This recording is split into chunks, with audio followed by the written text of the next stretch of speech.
तो बेस्ट वही तरीका होता है। भाई इंडिया में और क्या चीज़ें इलीगली रन हो रही हैं अभी? जैसे हमने बात करी है कि एनिमल्स को स्मगल किया जा रहा है, ड्रग्स भी हो गए, और क्या क्या चीज़ें हैं जो इलीगली देश में चल रही हैं? आप अगर आपने रिसर्च करी है, आपने पढ़ा इस बारे द में? Best of course the biggest industry is the gold industry. और गोल्ड इंडस्ट्री की तो बात ये है कि यार कि जैसे जैसे गोल्ड में इंपोर्ट ड्यूटी बढ़ती है वैसे स्मगलिंग का इंसेंटिव बढ़ता है।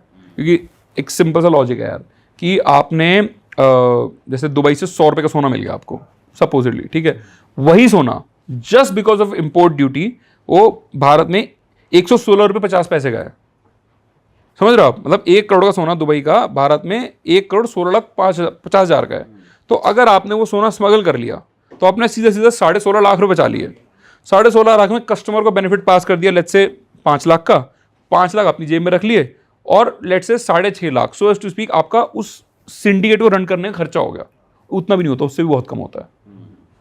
तो ये भी एक बहुत बड़ी इंडस्ट्री है जो एवरग्रीन इंडस्ट्री है, जो सिर्फ एक ही केस में किल होती है, विच इज जब इंपोर्ट ड्यूटी कम हो जाए।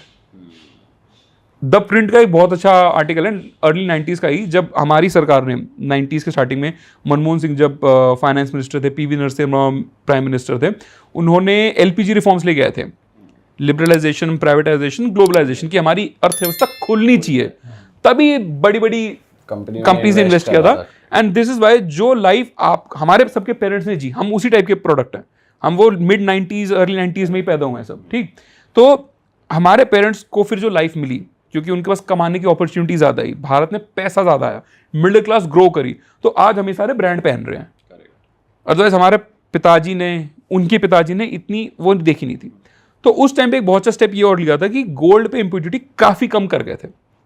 तब द प्रिंट का आर्टिकल था, Dawood Ibrahim, one of the biggest smugglers, he had said कि गोल्ड में पैसा खत्म, कि जब मेरे को पड़ता ही नहीं खा रहा, मतलब मान लीजिए हमने 1 किलो 16 स्मगल किया, रिस्क लिया, ऑपरेशनल एक्सपेंसेस थे कि कैरियर को पैसा देना, उसकी टिकट कराना, उसका रहने का खर्चा कराना, ठीक है, अगर वो मेरे को मार्जिन 5% 3% का दे रहा है तो it's not worth the business. But जैसे अभी इंपोर्ट ड्यूटी 16.5 हो गई है, विच इज रिक्वायर्ड, क्योंकि हमारा सोना मतलब डॉलर्स ब्लीड आउट हो रहे थे, रुपया गिर रहा था, तो उसको रोकने के लिए वो चाहिए था, because of everything going around the economy. पर जब भी ये इंपोर्ट ड्यूटी बढ़ती है, इट इज नो ब्रेनर कि स्मगलिंग बढ़ती है। और आप किसी भी सुनार पे चले जाना, एंड आई लिटरली मीन किसी भी सुनार पे, वो आपको 2 रेट तो बताता ही है कि साहब एक कच्चे का रेट है, इतने का, बिल के बिना इतने एक का। पक्के का। तो जो आप वो बिना बिल का सोना ले रहे हो ना, दोस्तों वो फंड कर रहा है इंडिया में एंटी नेशनल एक्टिविटी। वो मिडिल ईस्ट से फ्लो हो रहा है, उसमें लगा हुआ है आईएसआई का पैसा। याद रखना कि Pakistani army is not an army, is the biggest Lala business in Pakistan. सबसे बड़ी बिजनेस इंटरप्राइज पाकिस्तानी आर्मी है, सबसे बड़ी लैंड ओनर वो है। तो उन लोगों के लिए जब वो बिजनेस की तरह रन कर रहे हैं, उनके लिए सबसे बड़ा प्रोडक्ट है fear mongering, which is fear mongering against India, कि उनकी रेलेवेंसी क्या है, इसलिए वो कभी कश्मीर मुद्दे का सोल्यूशन नहीं होने देंगे। तो जब ये भाई साहब जा रहे हैं, आज से मुनीर जेडी वैन से बात कर रहे हैं, पीस नेगोशिएशन कर रहे हैं, मेरी एक वो भाई ठीक अच्छी बात है, आपने ईरान का रुकवा, भाई यहां भी करा दो, अपने इसका भी करा दो समाधान, बातचीत करते बताओ। पर प्रॉब्लम है ना कि बातचीत जब जब हुई है, जैसे अटल बिहारी वाजपेयी और मुशर्रफ की 2001 में मीटिंग हुई थी, आगरा समिट कहते हैं, they are diplomats who have said कि we came very close to a solution, like very close, and it was in principle agreed कि क्या सोल्यूशन होना चाहिए। बट उसके 2 महीने बाद 3 महीने बाद पार्लियामेंट पर अटैक हो गया था। क्यों? कोई चाहता नहीं है उस व्यवस्था में कि भारत के साथ रिश्ते ठीक रहे। अगर वो रिश्ते ठीक हो गए तो उनकी दुकान तो बंद होगी ना। सही बात है। तो वो लोग इंडिया में इन्वॉल्व हैं even in this smuggling operations. तो अगर आप सोना खरीद के ला रहे हो कच्चे में, भाई वो उसका कुछ परसेंटेज पाकिस्तानी आर्मी आईएसआई की जेब में जा रहा है। भाई हम अभी ब्लैक मनी की बात कर रहे थे, तो ब्लैक मनी एक और बहुत जगह, एक बहुत पॉपुलर जगह अलॉट होता है लोगों का बहुत ज़्यादा, वो है रियल एस्टेट। और हम आजकल देख ही रहे हैं एनसीआर में, मतलब हमें तो ज़्यादा यहीं का पता रहता है, तो भाई क्या ही रेट चल रहे हैं, भाई क्या ही प्रोजेक्ट लॉन्च हो रहे हैं, क्या ही रेट वो पे प्रोजेक्ट लॉन्च हो रहे हैं। तो इतनी कहाँ से, इतने लोगों पे पैसा कहाँ से आ रहा है कि 10-10 करोड़ के फ्लैट बिक रहे हैं भाई, और 100-100 करोड़ गुड़गांव में फ्लैट बिक रहे हैं भाई, क्या हो रहा है ये भाई? एक तो इसमें बहुत अच्छी चीज़ ये है कि it's a lot of FOMO fuelled frenzy, कि जैसे जो कहते हैं ना कि डे 1 पे सोल्ड आउट। जैसे डीएलएफ का अरालियास था, I think if I am not wrong, Aralias था जो उन्होंने लॉन्च किया था 2025 में, 25 में या हाँ 25 में उन्होंने लॉन्च किया था। और ऐसी ट्रम्प टावर भी लॉन्च हुआ था 2025 में। तो उन्होंने ये न्यूज़, उनका क्या होता है, उनका ऑब्जेक्टिव क्या होता है उनके सेल्स पिच का, कि आज मैंने लॉन्च किया ना तो कल तक, ज़्यादा परसों तक ये अखबार में इश्तिहार चले जाना चाहिए कि सोल्ड आउट। जैसे कोई सिंगर अपने कॉन्सर्ट के टिकट चले जाता है, जो day 0 sold out, starting rate गया 10 करोड़, कितने बोले 3000 यूनिट।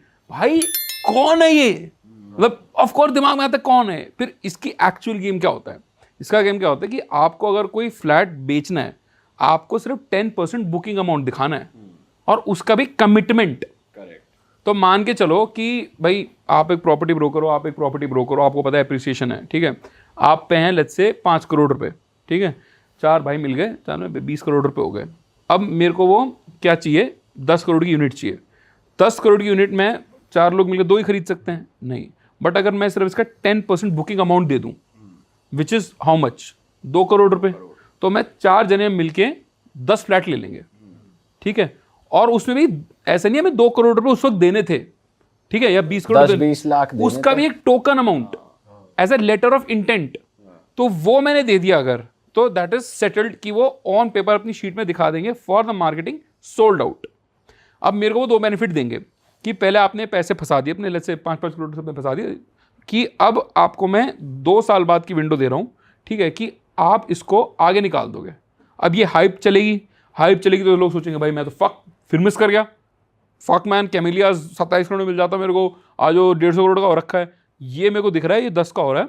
आप जैसे लोग जाओगे भाई देख मैंने तो बुक करा लिया अपना, ठीक है, पर तेरे लिए, सिर्फ तेरे लिए सुबह 9:30 बजे पहुंच जाइयो ठीक है, जंबो लाइफ। हाँ, तो मैं तेरे को ये 11 का दे दूंगा।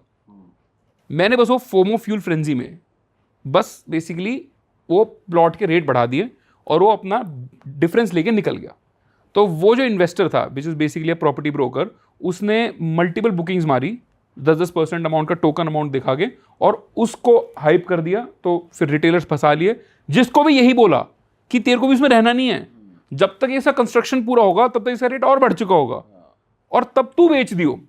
तो ऐसे कई बार पोजेशन आने से पहले वो फ्लैट 3-4 बार बिक चुका होता है और हर कोई एक मार्कअप पे बेचता है और अल्टीमेटली जो उसे खरीद रहा होता है वो भी शायद इस इंटेंशन से खरीद रहा होता है कि जब इसके 10 साल बाद या 2 साल बाद या 5 साल बाद रेट बढ़ेंगे मैं तब बेच दूंगा।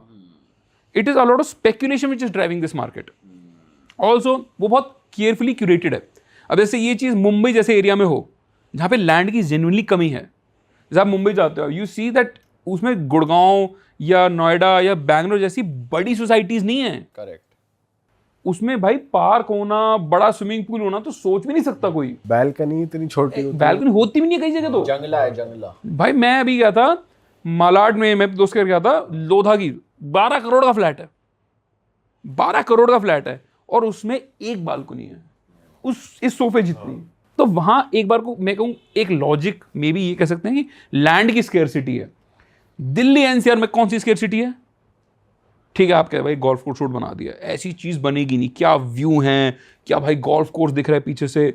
और वो डीएलएफ कैमेलियास एंकर बन गया कि अगर भाई कैमेलियास का इतना रेट है, उससे 1 किलोमीटर आगे जाके भाई इसका भी तो इतना रेट होगा, विपुल बेलमोंट का भी तो रेट होगा, उसके आगे सन सिटी चलेगा उसका भी तो इतना रेट होगा। तो एंकर प्राइसिंग से थोड़ा सबके प्राइसेस वो होते हैं डिफ्रेंशिएट।